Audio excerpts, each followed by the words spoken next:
Hello, my name is William Meader, and this is a recording to introduce you to a talk that I'll be doing in London on May 17th at the Psychosynthesis Trust. It is a Friday evening talk, and it's entitled The Eye of Vision. Now, the Eye of Vision is an ancient reference to what we typically would call the third eye. And in many ways, the core of our whole subject will be a deep dive into an understanding of the third eye. We'll be looking at it from many different perspectives. We'll be looking at the third eye as it pertains to our process along the journey of evolution. You see, the third eye is not something that is either open or closed. It's closed until you start awakening to the soul, but then it slowly opens over the vastness of time on the path, and it's fully open by the time you reach full enlightenment. So for people like you and I who are soulfully oriented and trying to commit our lives to living from our soul perspective, we have partially opened third eyes. And so we're going to really look at the nature of the third eye and what constitutes its gradual opening. We'll be looking at some of the major functions of the third eye as it plays out in our day-to-day consciousness. The question is, how would we recognize it in the fabric of our day-to-day life? So we're going to explore that very deeply. We'll be looking at the third eye as it pertains to both its horizontal and its vertical relationship to our inner lives.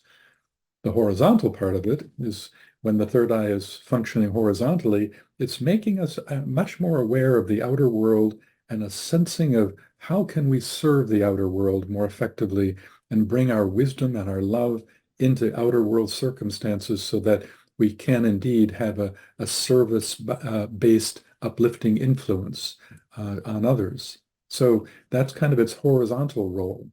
Its vertical role is that the third eye is also the very thing that inwardly and vertically aligns us with the soul itself, and even beyond the soul to the inner ashram, the place from which your soul issues forth. And so the third eye has sort of both a externalizing quality to it and an internalizing quality to it as well.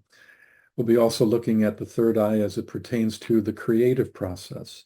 The third eye is so important as a major player, a major influence in how we recognize and create deep thought forms that help us understand how the soul is trying to influence our lives.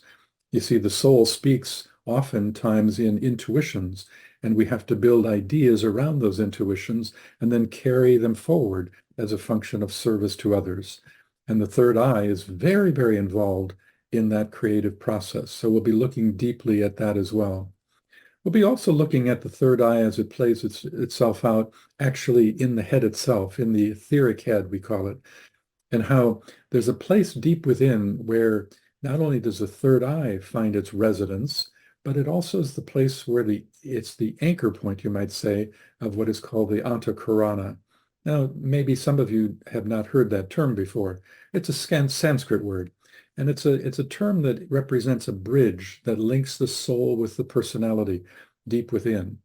And that Antakarana is something that we build also, just as the third eye slowly opens over the course of our evolution, so does the building of this Antakarana.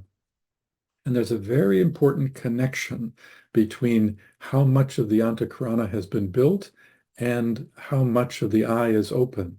And it all centers around a very sacred region in the center of the etheric head, deep within all of us. So these are just a few of the key ideas I really would like to share with you when I do the talk. Again, it's going to be on May 17th in the evening. That's a Friday at the Psychosynthesis Trust. So on that, I hope you found this to be a useful introduction, and I hope to see you there. Okay? Take care. Bye for now.